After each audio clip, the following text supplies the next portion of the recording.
शादीशुदा आशिकी का खूनी अंजाम।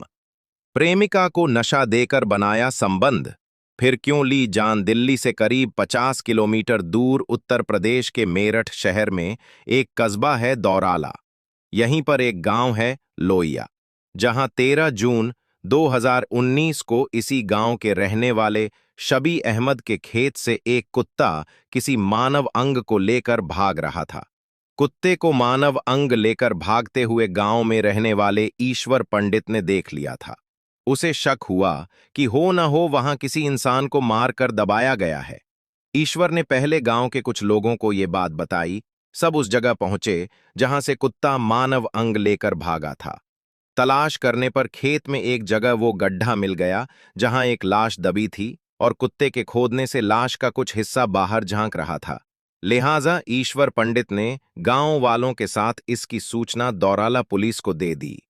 दौराला थाने के एसएचओ इंस्पेक्टर जनक सिंह चौहान तत्काल अपनी टीम के साथ लोहिया गांव पहुंच गए। पुलिस ने आकर शबी अहमद के खेत की खुदाई करवाई तो वहां वाकई एक लाश मिली। लाश किसी महिला की थी जिसका सिर और दोनों हाथ गायब थे। शरीर पर अंतर्वस्त्र को छोड़कर कोई भी कपड़ा नहीं था। देखने से ही लग रहा था कि शायद उसके साथ दुष्कर्म किया गया है, जिसके बाद बेदर्दी से उसकी हत्या करके शव को वहां दबा दिया गया है। घटना दिल दहलाने और किसी को भी झकझोर देने वाली थी।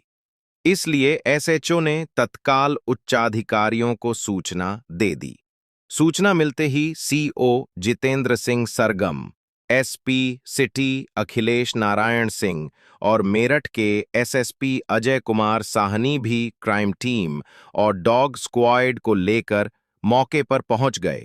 आमतौर पर पुलिस के लिए हत्या के मामले सामने आने की घटना होना कोई आश्चर्य वाली बात नहीं थी, लेकिन जिस तरह से इस महिला की हत्या की गई थी वह जरूर हैरत में डालने वाली बात थी, क्योंकि उसका सिर तथा दोनों हाथ काटने के पीछे का रहस्य किसी की समझ में नहीं आ रहा था।